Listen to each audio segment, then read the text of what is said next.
Young man, I can't find my way home. Can you tell me how to get to Wudongjiang number 13? You're such a handsome young man. You must have a kind heart too. Could you help an old man like me? Wudongjiang, he told me to go straight ahead, but Bai Xiaohei pointed in the opposite direction. That way.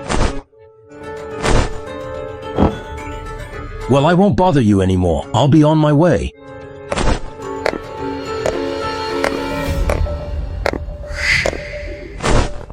Please turn right ahead.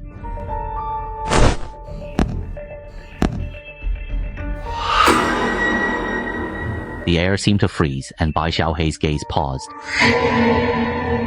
Without hesitation, he turned left. Naturally, he wouldn't follow the navigation's instructions, but continued to leave along the route he had come.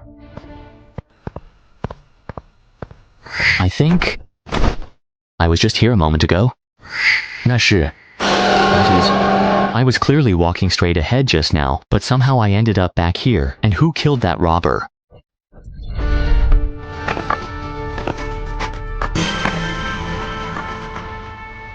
He was just walking away, so how did he end up in front of me? No, that's not right. He wasn't even alive to begin with.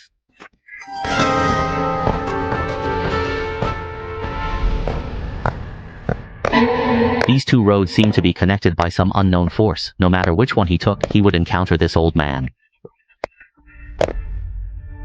Well then, now the only choice left is this last road.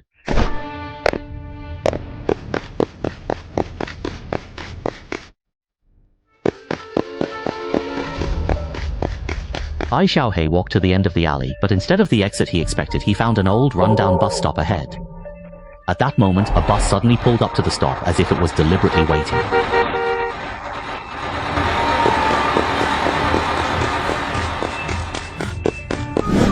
The bus is about to depart. Please board within 10 seconds.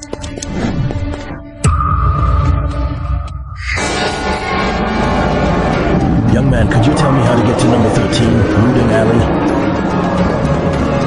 At this moment, Fan Xiaohei realized that the scene inside the bus was nothing but a blur, as if it led to a bottomless abyss. Unfortunately, it was already too late. There was no way back.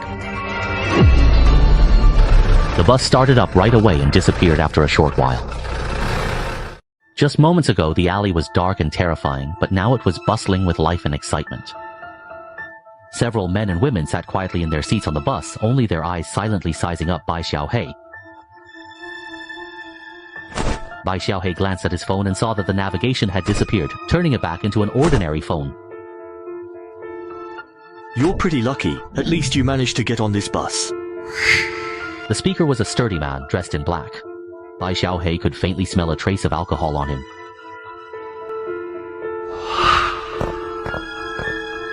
Wow, the last person was torn to pieces right in front of this bus.